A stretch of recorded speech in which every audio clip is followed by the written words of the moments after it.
الزمالك بيكسب طلائع الجيش على أرضه 2-1. الهدف الأول بيحرزه أوباما في الدقيقة 43 بعد عرضية ولا أجمل من عبد الله السعيد. الهدف الثاني بيحرزه عبد الله السعيد في الدقيقة 54 من ضربة جزاء. بعد كده طلائع الجيش بيسجل عن طريق أحمد مجدي في الدقيقة 69. حابب أتكلم عن جندي مجهول اسمه عمر جابر. بص كده هنا، عمر جابر بيضغط على المدافع فيخليه يطلع الكرة باستعجال وبطريقة عشوائية. دونجا بيقابل الكرة قبل نص الملعب وبيسلمها لعبد الله السعيد.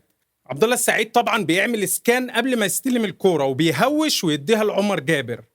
عمر جابر على الطرف بقى، في اللحظة دي ايشو تايه مش عارف يروح فين. عمر جابر بيشاور له وبيقول له اتحرك كده. وهنا دور اللاعب الخبرة انه يوجه اللعيبة اللي لسه سنها صغير. طبعا ايشو اتحرك زي ما عمر جابر شاور له. لما عمر لعب له الكورة، هنا تلاقي ايشو بيعرض الكورة اللي تقريبا لو عدت من المدافع مش هتلاقي حد تروح له.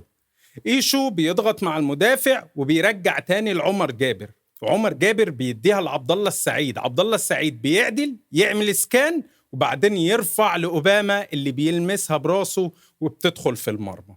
الهدف الثاني للزمالك من ضربة جزاء.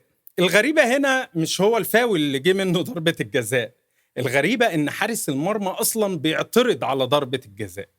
وطبعا عبد الله السعيد ما يتوصاش في الحتة دي، بيسجل الهدف الثاني من ضربة جزاء يخلي حارس المرمى يروح في حتة وهو يحطها له في الحتة الثانية.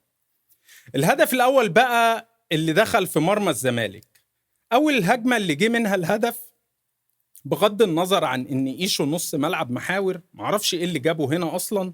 وزي ما احنا شايفينه كده بيتمشى، الراجل تعبان يا جماعة. مين اللي ضاغط بقى؟ عمر جابر. مش بس كده، عمر جابر جري كمان مع الراجل رقم 11. الكرة اتباصت جوه ال 18.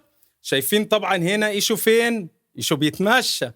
اللعيبة وقعت والكرة جريت وايشو بيتمشى. عمر جابر جري دخل في القلب وايشو بيتمشى لغاية ما الجون جه وايشو لسه بيتمشى. استأذنكم بقى عشان ألحق أتعشى.